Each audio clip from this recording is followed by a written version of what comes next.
उनको हमने 25 लाख 5-5 लाख के इस पद में, जिस पद के लिए आपने 25 लाख रुपए दिया, इस पद में ऐसा क्या था कि 80,000 रुपये प्रतिमाह सैलरी होती है। तो 3 साल का तो पैसा आप उनको पहले ही दे चुके थे कि 15 सालों से आप एक ही स्थान पर और एक ही पद पर काम कर रहे हैं। प्रधान सहायक के रूप में पदोन्नति दी गई। DIS हमें परेशान कर रखा था। फोन मैं कर दूंगा, बजट आ जाएगा, इसमें फंस जाऊंगा। क्यों फंसोगे? उनका सर हमें भी बचाइएगा। एक टेंशन वहां से मेरी शुरू हुई। मुखलाल की टेंशन उस समय तक नहीं थी, कोई दूसरा आ गया, टाइट अधिकारी आ गया तो मेरे खिलाफ लिखा-पढ़ी कर देगा। ऐसा क्या हुआ श्रीवास्तव जी जिसके पीछे आपको गोलियां खानी पड़ी? वो मुझे बुरी नजरों से देखने लगे। हमारे बेटे को वेतन नहीं दिया। 20 गोलियों का जो नशा होता है वो एक शराब की बोतल के जितना होता है। तो क्या ऐसा होता है कि आपने अकूत संपत्ति बनाई है और कई जगह आपके बंगले हैं जी। जांच से बचने के लिए अभी भी आप हॉस्पिटल पर हैं, इस पर आप क्या कहेंगे? जांच ये भी है कि आप पूरे जिले के जितने अध्यापक हैं सबसे प्रति माह कुछ लेते रहे? नहीं। अच्छा, हमेशा आप जो है एक लग्जरी गाड़ी पे ही घूमते रहे और अधिकारी जैसा आपका माहौल रहा जी। तो नमस्कार, जैसा कि आप सभी जानते हैं कि इन दिनों जनपद फतेहपुर में एक विशेष विवादित मामला चल रहा है जिसमें निवर्तमान जिलाध्यक्ष मुखलाल पाल के ऊपर मंच में विवादित बयान के बाद 25 लाख रुपए पैसा लेने की बात आई है। तो जिस व्यक्ति ने पैसा दिया है, जिनका आरोप है कि हमने पैसा 25 लाख रुपए दिया है, आज हम उन्हीं के पास आए हैं। क्या कुछ मामला है जानने का प्रयास करते हैं। लेकिन सबसे पहले मैं विनोद श्रीवास्तव जी से कहूंगा कि कुछ आप पहले अपने निजी जीवन के बारे में बताएं। मैं विनोद कुमार श्रीवास्तव वर्तमान में प्रधान सहायक हूँ, कार्यालय जिला विद्यालय निरीक्षक फतेहपुर में। इसके साथ ही मैं एक कर्मचारी नेता के रूप में भी काम कर रहा हूँ। जिलाध्यक्ष हूँ राज्य कर्मचारी संघ परिषद फतेहपुर का। परिवार में कौन कौन सदस्य हैं आपके? परिवार में मेरी धर्मपत्नी है जो विगत 3 वर्षों से भारतीय जनता पार्टी महिला मोर्चा की जिला महामंत्री है, और मेरी बड़ी बेटी है वो दिल्ली से MBBS की तैयारी कर रही है। बड़ा बेटा है, ये भी तैयारी कर रहा है। छोटा बेटा भी BSc कर रहा है। ये हमारा पारिवारिक जीवन है। माता पिता मेरे हैं नहीं, स्वर्गलोक को पधार चुके हैं, काफ़ी दिन हो गया, और माता जी की जगह ही मुझे मृतक आश्रित के रूप में नौकरी दी गई है। अच्छा, तो श्रीवास्तव जी एक चीज़ आपसे जानना चाहेंगे कि आपके अलावा घर में और कोई नौकरी कर रहा है क्या? कोई नहीं। हमारी धर्मपत्नी है जो राजकीय बालिका इंटर कॉलेज फतेहपुर में संविदा के तौर पर प्रतिमाह 20,000 उन्हें मानदेय मिलता है, वहाँ पर जाती हैं पढ़ाने, डेली जाती हैं। कितना समय हो गया होगा उनको? वो उनकी 2009 से कार्यरत है, जुलाई 2009 से लगातार कार्यरत है। चलिए, बड़ी अच्छी बात है। अच्छा, जो पूर्व जिलाध्यक्ष हैं मुखलाल पाल, आपका आरोप है कि उनको आपने 25 लाख रुपया दिया है जी। तो किस मत का पैसा था? एक्चुअली बड़ी बात तो ये है कि मुखलाल जी पुराने मोहल्ले में पहले रहते थे और मैं भी पथरघाटा चौराहे के पास निवास करता था। हमारे घर से ही आना जाना इनका था। तब से इनसे लगातार संपर्क बना रहा। बहुत कुछ काम नहीं लिया। कानपुर आवाज़ भी मैं इनसे कभी कभी मिलने जाता था। इसलिए जाता था कि चलिए हम तो सरकारी नौकर हैं, अगर पत्नी हैं तो कहीं भाजपा में कोई छोटा मोटा ओहदा उनके नाते मिल जाता, चूँकि पूर्व परिचित थे। इस नाते मैं 1-2 बार गया मिठाई लेके, शिष्टाचार के नाते। फिर जब वो जिलाध्यक्ष बन गए तो एक जैसे अपने ही घर में कोई पावरफुल पद मिल जाता है तो बड़ा गौरवान्वित महसूस होते हैं। मैं भी बड़ा गौरवान्वित था। चलिए अपने लोग जिलाध्यक्ष की कुर्सी पाए हैं, वो भी हमारे जनपद फतेहपुर की। उसके बाद वो शुरुआत में हमें लगता है 1.5 या 2 महीने तो निरीक्षण भवन में ही रहे, क्योंकि उनका मुराइन टोलम जो आवास है बहुत छोटा था। और इसके बाद मैं उनसे मिलने वहाँ गया। चूँकि स्वागत जुलूस में हम लोग चूँकि प्रतिबंधित है सरकारी कर्मचारी, इसलिए सबके साथ सामूहिक स्वागत नहीं कर सकते थे। व्यक्तिगत उनको पटका पहनाने और माला पहनाने स्वागत करने गया। खैर उन्होंने बैठाया। फिर एक दिन उन्होंने फ़ोन किया निरीक्षण भवन में ही, जब अकेले थे रात में। कहा विनोद आओ यार, तुम तो अपने लोग हो बैठो, कहाँ हो? उनका घर पे हैं। कहा आ जाओ, बैठ के बात हो जाए। हमका ठीक भैया, आता हूँ।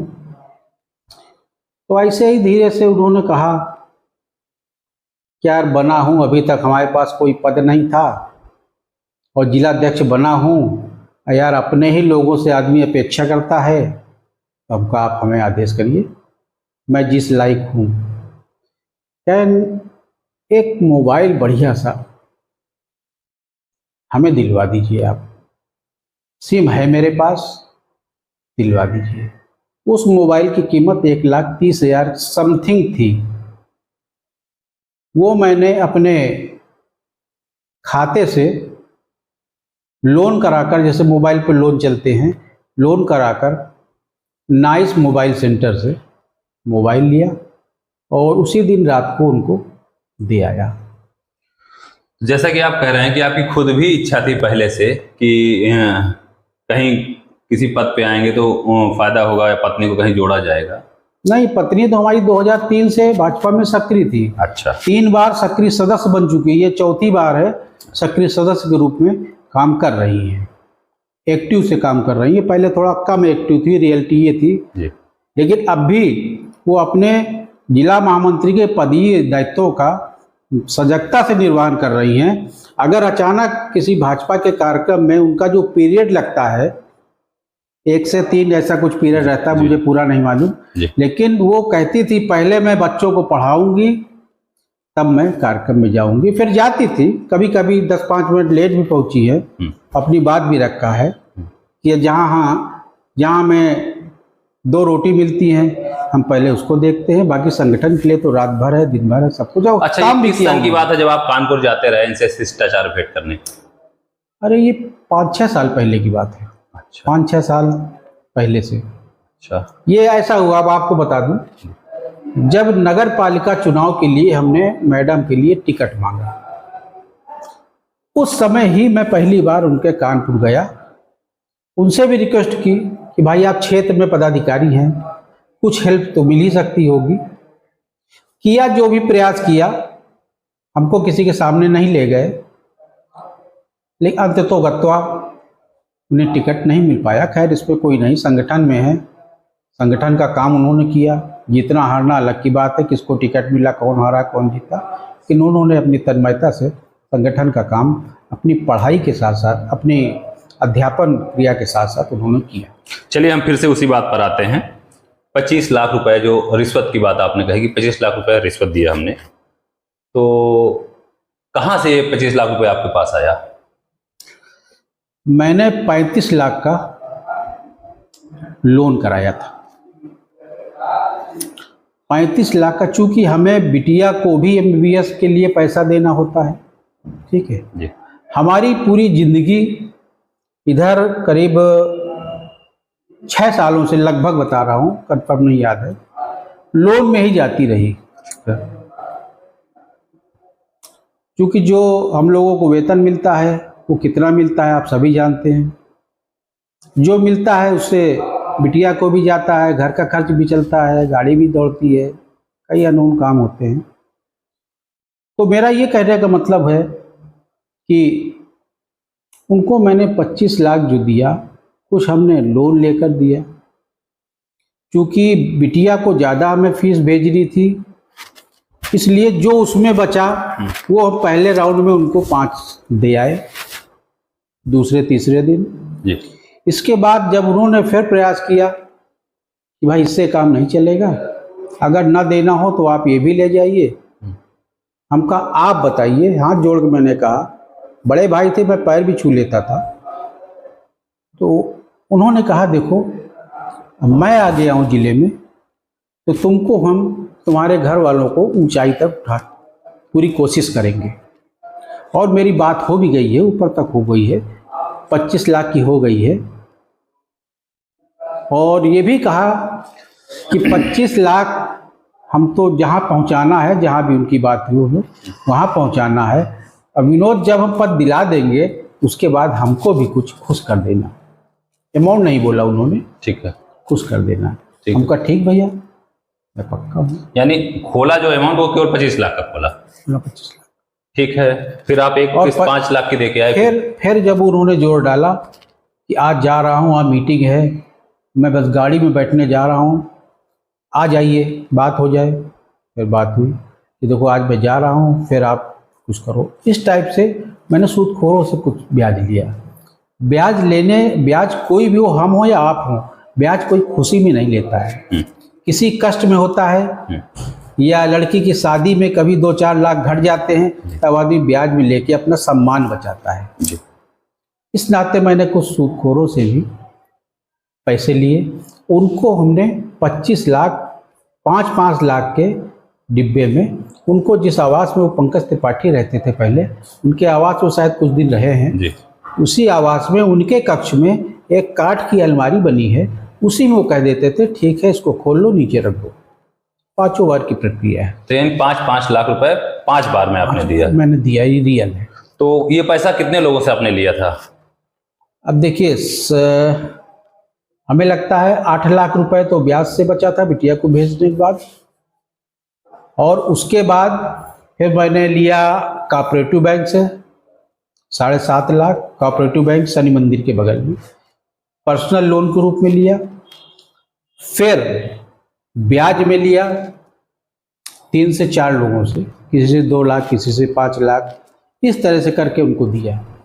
हमारी पीड़ा जो वर्तमान की है वो ये पीड़ा है कि भाई आपसे हम सूद से पैसा लेंगे तो आज अगर 1 तारीख को लेते हैं तो अगली 1 तारीख को आप तगादा के लिए हमें फ़ोन करेंगे। स्वाभाविक है, हम भी किसी को देंगे तो फ़ोन करेंगे। एक बहुत विशेष सवाल आपसे है मेरा कि इस पद में, जिस पद के लिए आपने 25 लाख रुपए दिया, इस पद में ऐसा क्या था कि जिसके लिए आपने कर्जा लेकर के, बैंक से लोन लेकर के, लोगों से लेकर के जो है 25 लाख रुपए देना पड़ गया आपको? ऐसा क्या था इस पद में? ऐसा क्या था, मुखलाल जी के इशारे पर ये बताया गया कि इसमें 80,000 रुपये प्रतिमाह सैलरी होती है अध्यक्ष या उपाध्यक्ष में। तो उन्होंने स्पष्ट किया कि अध्यक्ष तो मुश्किल है, अध्यक्ष तो कोई बहुत बड़ी पूर्व सांसद इस टाइप होकर, लेकिन उपाध्यक्ष के लिए हम रिजिड हैं, आपको उपाध्यक्ष बनवा के रहेंगे। काहे का उपाध्यक्ष? राज्य महिला आयोग उत्तर प्रदेश का। तब मन में आया कि हम पूरे घर में हम ही एक कमाने वाले थे, अगर कहीं से हम ले दे के, सूदखोरों से ले दे के इसको दे देते हैं, अगर ये पद दिला देता है तो कम से कम जो वेतन मिलेगा उसी सूदखोरों का ब्याज भर के एक सम्मानजनक स्थिति में आ जाएंगे, एक प्रतिष्ठा घर की बढ़ जाएगी। मेरा केवल इतना आशय था।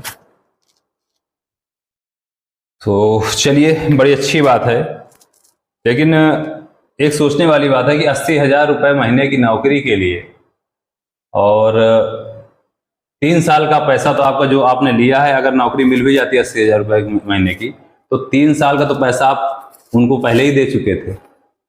और कितने समय तक के लिए आपको याद? उन्होंने हमको भ्रम में ये रखा कि ये 5 साल के लिए पद होते हैं,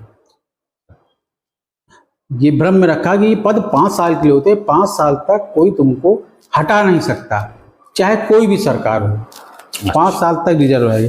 तब मन में आया कि चलो 3 साल का चला जाएगा या नहीं भी बचेगा तो एक कम से कम एक प्रतिष्ठित पद मिल जाएगा, इतना ही, इसी से मैं गौरवान्वित हो जाऊंगा। चलिए, बड़ी अच्छी बात है। अच्छा, मैं अब आपके विषय की बात करूंगा कि 15 सालों से आप एक ही स्थान पर और एक ही पद पर काम कर रहे हैं। ऐसा क्या था उस पद में जो आप दूसरी जगह नहीं गए, जबकि आपका जो है कहीं जो है ट्रांसफर हुआ था, सहेली वहेली में कहीं हुआ था, उसके बाद आपने उसको ज्वाइन नहीं किया? नहीं, ज्वाइन किया। अच्छा। मैं सहेली में 1.5 साल रहा। फिर 1.5 साल रहा, ये रहा कि उस समय जो DIS रहे हों, उस समय कार्यालय के बाबू की वो स्थिति नहीं थी जो अनुभव योग्य बाबू चाहिए थे, तो उन्होंने बीच बीच में प्रिंसिपल सहेली से कह के मुझे बुला लेते थे कि भाई इनको 2 घंटे के लिए, इनको 3 दिन के लिए छोड़ दीजिए, हम भी इनसे कुछ काम ले लें बाकी वो आपके आते रहेंगे और आपका भी काम करते रहेंगे, मेरा भी करते रहेंगे, ना आपका नुकसान हो ना मेरा नुकसान हो। तो फिर आपने 1.5 साल बाद फिर से यहीं ले लिया? नहीं, फिर मैंने नहीं लिया, मेरे हाथ में कोई नहीं है ट्रांसफर पोस्टिंग। फिर विभाग ने, हम लोगों की चूंकि सीनियर वरिष्ठ लिपिक थे, फिर विभाग ने एक उत्तर प्रदेश की सूची जारी की जिसमें मुझे प्रधान सहायक के रूप में पदोन्नति दी गई। केवल ये मुझे नहीं दी गई, हमारे ऑफिस के ही मुझे मिलाकर 4 लोगों को वरिष्ठ लिपिक से प्रधान सहायक के रूप में पदोन्नति दी गई और 4 लोगों को यही स्थान दे दिया गया। अच्छा, एक चीज़ और आपसे मैं पूछूंगा कि जो चर्चा है समाज में, जो चर्चा है वो ये है कि गोली खाने का कारण है, जो आपने गोलियां खाई हैं उसके कारण पीछे है या तो डीआईएस को दबाव में लेना, या तो मुखलाल पाल से पैसा वापस पाना, या तो जो आपने कर्जा लिया है, सूद सब जगह से लिया, इससे बचना। इसके कारण से आपने गोलियां खाई हैं, इस पर आप क्या कहेंगे? देखिए, गोलियां खाने का मतलब, मैंने 5:15 बजे ऑफिस में ही गोली खाई, और वो इस प्रकार की गोली नहीं थी कि आदमी सल्फास खरीद लाए और खा ले। वो हमारे, चूंकि हमें 2019 को हार्ट अटैक हुआ था और कार्डियोलॉजी का इलाज लगातार चल रहा है। अब गोलियां कुछ कम कर दिया डॉक्टर ने, उसमें उन्होंने वो नींद की दवा लिखी थी। चूंकि मुझे नींद की प्रॉब्लम थी, 3 मैंने बताया 3 साल से मुझे रात में मैं सो नहीं पाता, तब उन्होंने लिखा कि ये एक गोली आप रोज खा के सोइएगा। और वाकई में एक गोली रोज खा के मैं सोता था, जो उन्होंने दवा लिखी थी वही सेम दवा, और हमें रिलैक्स मिला। वही दवा रखी थी, अचानक डीआईएस हमें परेशान कर रखा था 2 वर्षों से। किस तरीके से परेशान किया था डीआईएस ने? तरीका ये था कि उन्होंने, खैर मैं इसे कोई टिप्पणी नहीं करूँगा, हर पटल के लिए जियो होता है, 3 साल में सबका पटल परिवर्तित कर दिया जाए। ठीक है, 13 साल से मेरे पास एक ही पटल था, परीक्षा, कोई बात नहीं, वहाँ तक कोई बात नहीं। फिर उन्होंने एक छोटा सा काम मुझे दिया, कार्यालय प्रबंध का, कार्यालय की साफ सफाई, कार्यालय का रख रखाव, रगाई पोताई, बजट लाता रहा, देता रहा। फिर उन्होंने जबरन, करीब उनके डीआईएस के आने के 3-4 महीने बाद, उन्होंने किसी चर्चा की होगी तो मुझे बुलाया एक पत्रावली के साथ। चूँकि डीआईएस ऑफिस जो है वो इस साइड, बाएं साइड है, और ये सामने जो देखे होंगे 2 खंड की बिल्डिंग है, ये स्काउट भवन निजी संस्था की बिल्डिंग है, वो सरकारी भवन नहीं है। ठीक है। तो उन्होंने कहा कि इसको स्काउट भवन नोटशीट मत लिखो, इसको लिखो कार्यालय सभागार, इस नाम से पैसा मंगाओ, फोन मैं कर दूंगा, बजट आ जाएगा, एक अच्छा सा सभागार बनाया जाए। हम कहा सर मैं इसमें फंस जाऊंगा। कहें क्यों फंसोगे, मैं लिखने को तैयार हूँ, ऑर्डर मैं दे रहा हूँ, मेरे दस्तखत से बजट आ रहा है। तो हम कहा सर पे हमें भी बचाइएगा। क्या नहीं, कोई दिक्कत नहीं। तो उस निजी संस्था में उन्होंने करीब 18 से 22 लाख के बीच में, इस समय पूरा याद नहीं है, ऊपर कार्यालय सभागार को पत्थर टाइल्स लगाकर मेंटेन कराया। ये मेंटेन होने के बाद एक टेंशन वहाँ से मेरी शुरू हुई। मुखलाल की टेंशन उस समय तक नहीं थी, ये था, उसने बाद में आश्वासन दिया कि ठीक है आज जिलाध्यक्ष नहीं है, कहीं ना कहीं हम रहेंगे, कहीं तुमको एडजस्ट कर लेंगे, परेशान मत हो। तो मैं उधर से थोड़ा सा डाइवर्ट हो गया। फिर बात ये आई, हाँ अभी जो बताया आपको कि उन्होंने गलत नोटशीट करके उसमें निजी संस्था में सरकारी पैसा लगाया जी, उस, और परेशान मत हो ये भी कहते रहे जी। लेकिन मेरे मन में खटकता रहा कि आज ये नहीं है, 1 2 साल 4 साल रहेंगे, कोई दूसरा आ गया, टाइट अधिकारी आ गया तो मेरे खिलाफ लिखापढ़ी कर देगा। अधिकारी तो अधिकारी को सेव करके किनारे हो जाते हैं। खैर वो मैंने किसी से व्यक्त नहीं किया, मैं केवल अपने मन पे रखा। फिर क्या हुआ, जो स्काउट भवन का ऊपर का हॉल मेंटेन हुआ था, उसका पेमेंट होने के बाद उन्होंने कहा ऐसा करो विनोद, अब बजट तो नहीं है, ये जो सीढ़ियाँ लगी हैं, क्योंकि सब कुछ तो अच्छा हो गया, लेकिन ये जो सीढ़ियाँ लगी हैं 1 2 3 साइड में ऊपर तक जाने के लिए। इसमें थोड़ा मोल्डिंग वाले पत्थर लगवा के मोल्ड वाला करा दो, टाइल्स लगवा दो, थोड़ा और खिल जाएगा। कभी डीएम आते हैं, कभी कोई अधिकारी आता है तो अच्छा लगेगा, तो ठीक से करा देते हैं। अनुपम ट्रेडर्स तामेश्वर नगर, अनुपम श्रीवास्तव के यहाँ से, अनुपम श्रीवास्तव के यहाँ से मैंने कहा तो उन्होंने एक मिस्त्री को भेजा कि जरा नाप आओ कितना पत्थर लगेगा। तो उसने नाप के बताया। चूंकि मित्र था, कभी कदार कोई काम होते थे या और भी काम होते थे। ऐसा क्या हुआ श्रीवास्तव जी जिसके पीछे आपको गोलियां खानी पड़ी? देखिए, पहला तो हम आपको बता ही चुके, स्काउट एवं सभागार में जो पैसा लगवाया। दूसरा, अब यही पॉइंट आपको पहले क्लियर कर दे। दूसरी चीज, जो जीनों में पत्थर लगवाया उसका आज तक का भुगतान मुझे नहीं हुआ।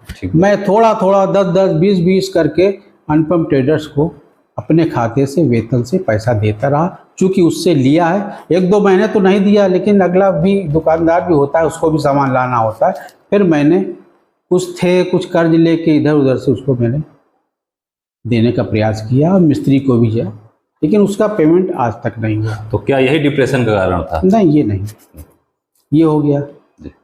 उसके बाद डिप्रेशन बाद में हुआ जी। उसके पहले मैं मैक्स में इलाज कराया, थोड़ा बैकबोन में प्रॉब्लम थी, मैं छुट्टी लेकर गया था। उन्होंने छुट्टी भी सेंक्शन किया, छुट्टी में कोई दिक्कत नहीं किया, उन्होंने छुट्टी सेंक्शन किया। लेकिन वो मुझे बुरी नज़रों से देखने लगे। मैं अगर उनके कमरे के अंदर घुसता हूं, तुम नहीं आओगे, जाओ। बिना पूछे कैसे घुस गए?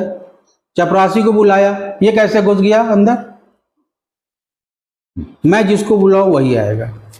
तो मैं कोई अपनी पीड़ा उनके सामने रख नहीं पाया। 3 बातें हो गई जी। चौथी बात डिप्रेशन का कारण, जनपद में व्यावसायिक शिक्षा संचालित है 15 विद्यालयों में। तो उसमें पूर्व डीआईएस के समय डायरेक्टर ने कुछ नियुक्तियों के लिए अनुमोदन किया था, जिसको प्रिंसिपल को रखना था, और बजट डीआईएस को मिलता है उनके भुगतान करने के लिए। जब प्रिंसिपल उनको मानदेय मांग पत्र होता है, जब वो डीआईएस ऑफिस में आता है, उस आधार पर डीआईएस मांग पत्र देते हैं। उसमें मेरे बेटे के साथ इसकी भी नियुक्ति की गई संविदा पे, और जीजीआईसी फतेहपुर में एक सुषमा देवी टीचर थी, उसकी भी मैंने ही कराई थी, दोनों को कराई थी। 2 और हुई थी, वो डायरेक्टर ऑफिस के कोई थे, वो सब हुए थे। जब डीआईएस ने सारे उसकी जांच कराई, भाई किसी को नियुक्ति देते समय आप जांच कराते हैं, अभी लेखों की हाई स्कूल हो, इंटर हो, जांच कराई, सबका रिकॉर्ड आ गया सब जगह। फिर प्रिंसिपल से मांगा गया, जांच हो गई हो तो आंखें भेजिए, मांग पत्र भेजिए, बायोमेट्रिक लगाया हो तो भेजिए, भेज दिया गया। उसके बाद मैं बीमार हुआ, करीब 1.5 महीने छुट्टी में रहा। ये बाद में मुझे मालूम हुआ कि एक शासनादेश 2016 में ये था कि जिस ट्रेड में 2016 के पहले से 2 अतिथि विषय विशेषज्ञ को कहते हैं, शिक्षकों को 2 कार्यरत हों, उन्हें ही वर्तमान स्थिति में रखा जाए। तो इसके अनुसार सुषमा देवी भी वहाँ से हट गई, और ये बहुगुणा हुसैनगंज में थे, ये भी हट गए। लेकिन हमारी जानकारी के अनुसार तो उनको वेतन मिला ना, जितने दिन उन्होंने काम। मैं वही कहना चाहता हूँ जी। जुलाई से जनवरी तक उन्होंने जीजीआईसी में काम किया, हस्ताक्षर किए, उनको वेतन नहीं दिया गया था। हमारे बेटे ने भी काम किया, मांग पत्र आया, बायोमेट्रिक आई, उनको भुगतान नहीं दिया गया। मेरे न रहने पर, चूंकि कुछ लोगों के माध्यम से प्रशासनिक दबाव के कारण डीआईएस ने चुपचाप एक रात में बुला करके बाबू को उनको 7 महीने का वेतन दे दिया गया। जबकि जिस दिन से देवी को, जबकि जिस दिन से उनकी ज्वाइनिंग हुई है और निरस्तीकरण भी उसी दिन से किया गया है, उस स्थिति में एक वेतन कैसे बनता है? जी, ठीक बात है। तो मुझे पिंच कैसे हुआ, मैं डिप्रेशन में कैसे आया? मुझे, चूंकि मैं भी एक बहुत अपने आप को बहुत शुद्ध ईमानदार नहीं कहूँगा, लेकिन यह है कि जनपद में एक छवि थी, एक कर्मचारी नेता के कारण जी 8,000 कर्मचारी जी को हम देखते हैं, और भी लोग मिलने जुलने आते हैं, प्रिंसिपल है, प्रबंधक है, शिक्षक है, घर आते हैं, ऑफिस आते हैं मिलने, शिष्टाचार नाते। तो वो लोग जब मुझको पिंच किए, यार ये तो पहले दिया ऐसे कि ठीक है तुम्हारे बेटे को भी निकाला, सुषमा को भी निकाला, लेकिन उसका वेतन दे दिया और तुम्हारे बेटे को वेतन नहीं दिया, तो लोग पिंच करने लगे।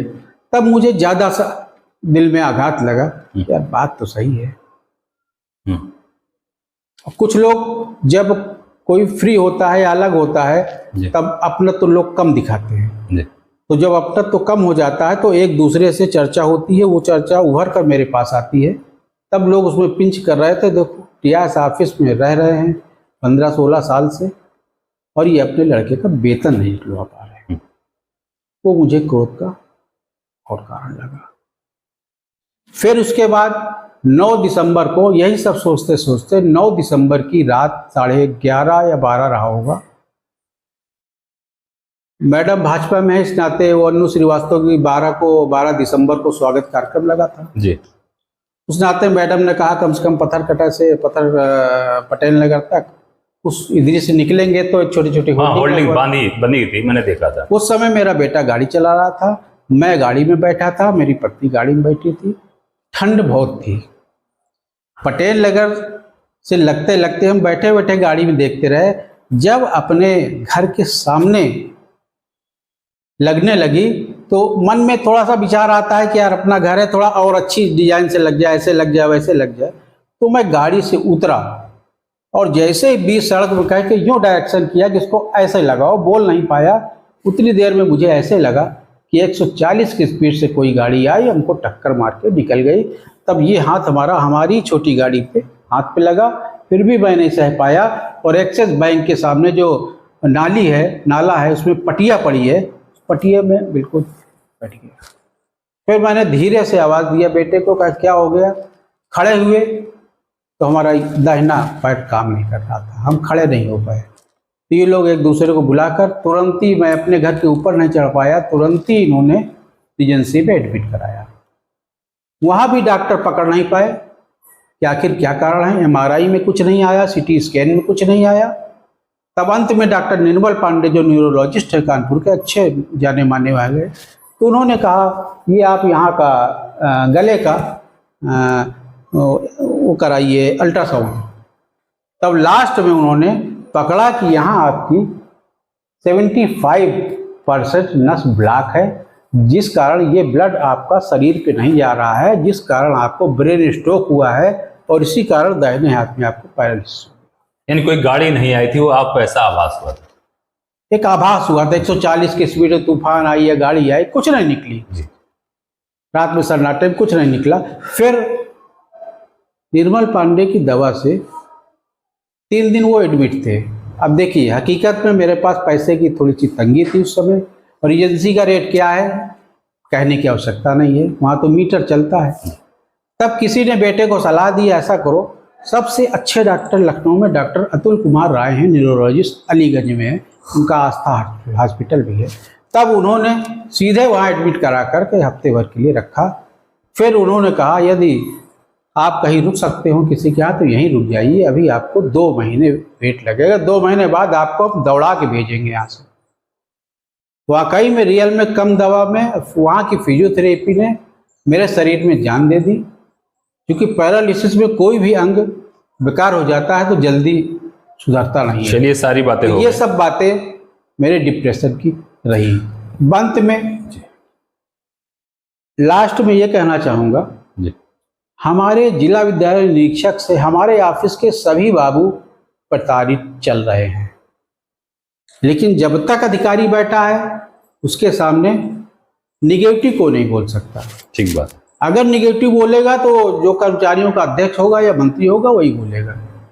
ठीक बात। और पूरा जिला इनसे त्रस्त है आज की डेट में। मैं कहना चाहता हूं कि यदि 1 हफ्ते के लिए इनको हटा दिया जाए, फिर पूरे जिले की जांच की जाए, तो हमें लगता है कि 90 से 95% इनको लाइक नहीं करते। अच्छा, तो आपसे एक चीज और है, इस पर तो जांच बैठ गई, 3 सदस्यीय जी, जांच, जी, जिलाधिकारी जांच करवा रहे हैं, जी, जी। सारी चीजें सामने आ जाएंगी। जी जी। लेकिन हम फिर से उसी उसमें आते हैं कि कितनी गोलियां आपने खाई थी?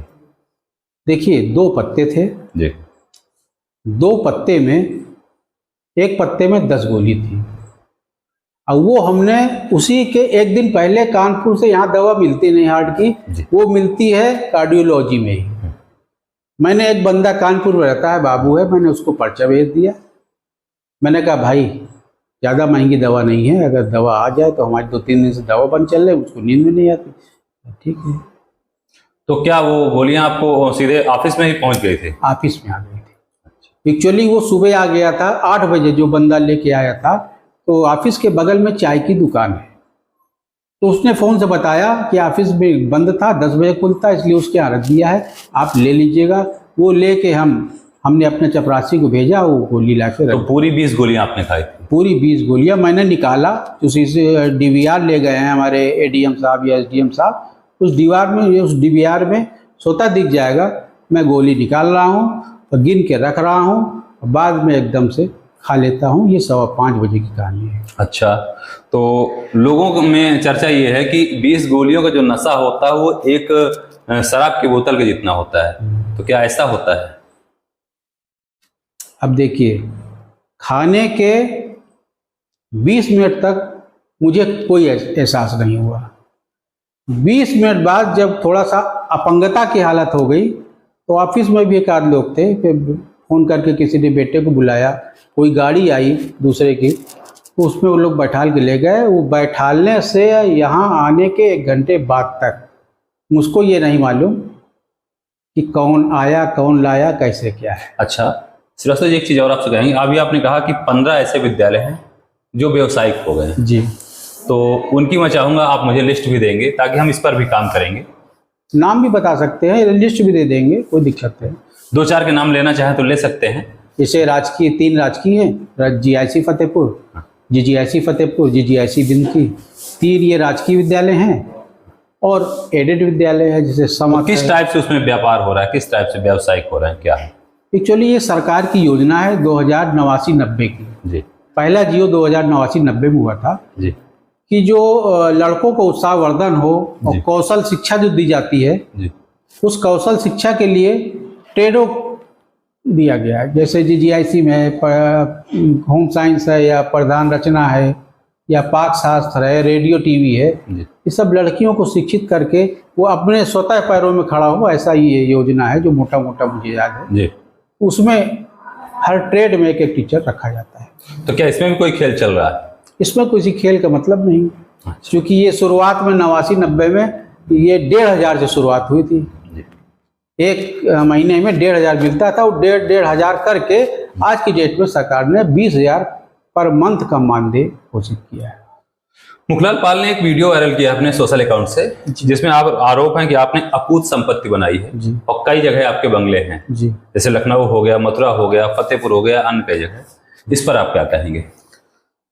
अब स्पष्ट करना चाहूँ, जी जैसे मैं वृंदावन जाता हूँ, अक्सर जाता हूँ। एक बार एक नया फ्लैट में रहने को मिल गया। जी नया फ्लैट मतलब कई फ्लैट बने थे, कई ऊंची बिल्डिंग थी, जी उसमें रहने को मिल गया। जी। उसने कहा भैया यही एक खाली है, इसका चार्ज 500 रुपये महंगा है। वो ऐसा न्यू था, तो उसको हम लोगों ने अपना लड़के है अपना फोटो डाले कि नया भवन है, नया भवन, वो सब चर्चा में रहा।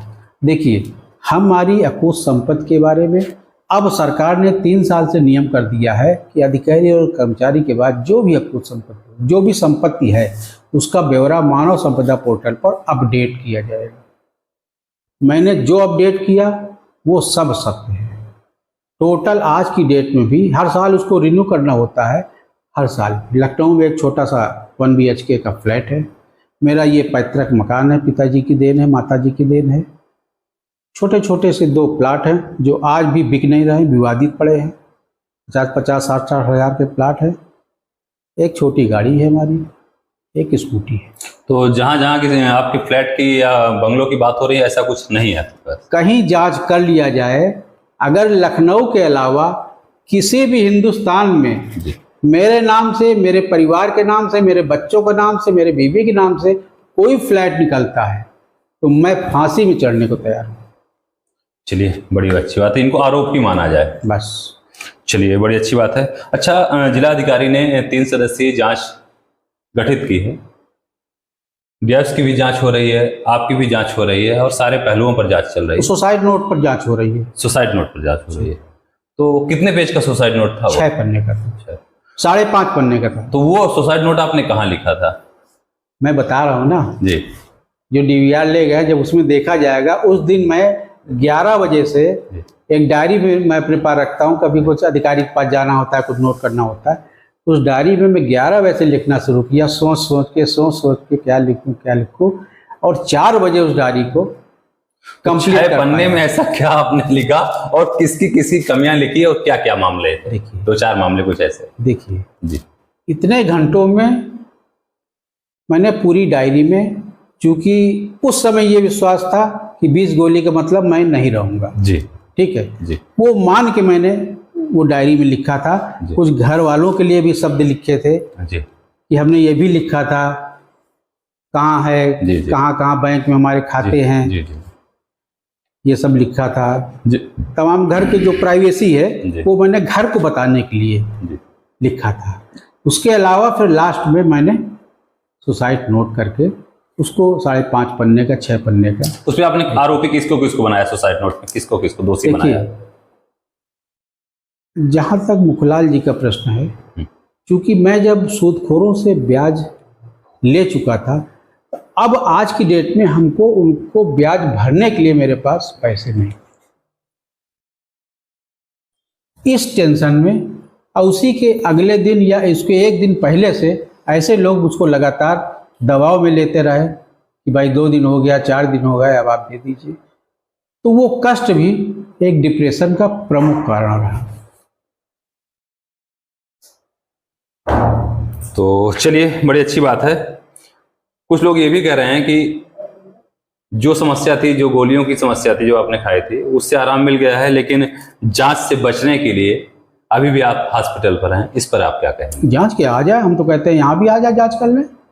हम आपसे बात कर रहे हैं, जांच टीम आ जाए, बता दे, हमको फ़ोन कर दे या लेटर भेज दे, वो कह दे तो हम उनके बंगले चले जाएंगे जिनको जांच टीम लगाया गया है। लेकिन जांच टीम का कहना है कि जब ऑफिस में बैठेंगे जांच वहीं होगी।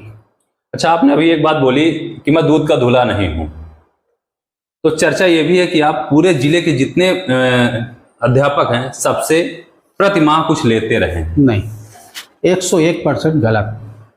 एक भी शिक्षक कह दे कि मैं थानेदार के रूप में थानेदारी लेता था, शिक्षक, प्रिंसिपल, कर्मचारी, एक आदमी सिद्ध कर देगा। इस बात पे मैं कह रहा हूँ, किसी ने सिद्ध कर दिया तो मैं फांसी चढ़ जाऊंगा। नहीं, फांसी पे नहीं, एक चढ़ना बात अलग बता विषय रहे, है, निकल गया। क्योंकि अभी आप बच रहे हैं उसी चीज से, आपको बचाया गया है, आपका परिवार और सभी आपसे जुड़े लोगों ने भगवान से मांगा होगा कि किसी तरीके से आप सुरक्षित रहें। तो यहाँ तक आप मत पहुंचिए, परिवार और जब मैं पैरालिसिस हुआ था, डिप्रेशन में था, तब मैंने हॉस्पिटल में एडमिट था, उसकी फोटो भी डीआईएस को व्हाट्सएप की थी। लेकिन अब यहीं से देखिए वो अधिकारी हमसे कितना आजिज आ गए थे कि उस फोटो को सीन करने के बाद, जबकि अधिकारी जवाब नहीं दिया उन्होंने कुछ। नहीं, कर्मचारी अधिकारी का दाहिना हाथ माना गया है कि नहीं, हर ऑफिस की यही कहावत है। कोई जवाब नहीं दिया, कोई फोन नहीं आया, कुछ नहीं लिखा आप कैसे हो। मतलब एक परिवार में हम 5 लोग हैं तो क्या दायित्व बनता है, आप कैसे हो। अच्छा, सेंटर देने का जो काम था, डीएस के बाद आप ही जिम्मेदार थे पहले, तो इस पर आप क्या कहेंगे कि क्यों इस काम में आपका फोकस रहता था? फोकस हमने हर काम किया है। लगभग 31 साल की नौकरी पूरी की है। परीक्षा का काम भी किया, मान्यता का काम किया। मैंने माध्यमिक तहसील सदर की सीट देखी, मैंने तहसील खागा की सीट देखी। मतलब कोई ऐसा उस ऑफिस में काम नहीं था जो मुझसे नहीं लिया गया। और उस समय अधिकारियों का वो था कि मैं ना फंसूं और कोई मुझको फंसा न दे। जैसे एक बार की घटना बता रहा हूँ, तब उस समय 2013-14 की बात, जब प्रेम प्रकाश मौर्य डीआईएस थे, मुझे उन्होंने परीक्षा नहीं दी, फिर कहा भाई अधिकारी, हम किसी से या राजनीतिक व्यक्ति से ये नहीं कहेंगे सर हमको परीक्षा ही दे दीजिए, या हम कह दें सुशील भाई आप डीआई से कह दीजिए मुझको परीक्षा ही दे दे। ये अधिकारी का अपना आउटलुक था। हमने कभी पटल पर कोई हस्तक्षेप नहीं किया और सारे काम को निर्वाह रूप से करता रहा। अच्छा, हमेशा आप जो है एक लग्जरी गाड़ी पे ही घूमते रहे और अधिकारी जैसा आपका माहौल रहा जी। तो कहीं जो भी चीजें हैं, जो भी समाज में जलन है या जो भी चीजें हैं, कहीं ये कारण तो नहीं था लोगों को? देखिए, मैं साइकिल नहीं चला पाता, मैं बाइक नहीं चला पाता। गाड़ी है, आदमी कहता है कि लग्जरी गाड़ी है, इनोवा गाड़ी है, आज भी स्वीकार कर रहा हूँ। और वो आपको कौन सा पेपर होता है वो गाड़ी का? आरसी जी। आज भी देखना चाहे तो आरसी दिखा दे, वो सेकेंड हैंड गाड़ी थी। और आज से 9 साल पहले मैंने लखनऊ के कार बाजार से 8 लाख में ली थी। लेकिन मैंने ऐसा एक ड्राइवर रखा, मोमडन है, लेकिन उस गाड़ी को इतना मेंटेन रखा कि उसके बगल में आज की कोई गाड़ी खड़ी हो जाती है तो वो पुरानी लगती है, हमारी गाड़ी नहीं लगती है। उसकी एक आदत है गाड़ी पोंछ के चमकाने की, उसकी चमक देखकर लोगों को बुरी नज़र लगने लगती है कि ये नई गाड़ी है, जबकि रियलिटी वो सेकेंड हैंड गाड़ी है, पत्नी के नाम है, और उसमें पत्नी ने ही अपने अकाउंट से पेमेंट किया है। चलिए, बड़ी अच्छी बात है। जिस तरीके से जनपद में ये मामला गरमाया हुआ है और चर्चा का विषय बना हुआ है, तो पहले हमने अपने चैनल के माध्यम से जिनके ऊपर आरोप था 25 लाख रुपए लेने का, उनका भी वर्जन आपको दिखाया है, और आप जिन्होंने पैसा देने की बात कही थी और किस तरीके से क्या क्या किया है, सारे पहलुओं पर हमने चर्चा करी। सब लोग देखिए और जो भी विचार हों अपने, जिसके दिमाग में जो भी विचार आता है और इस मामले से जुड़ा कोई भी साक्ष्य है या कोई बात है किसी के, तो हमारे दिए गए नंबर पर सब लोग संपर्क करें, अपनी बात कह सकते हैं, हम उनकी भी बात दिखाएंगे और प्रकाशित करेंगे। फिर मैं नई अपडेट में आता हूं, तब तक के लिए नमस्कार। धन्यवाद सुशील जी।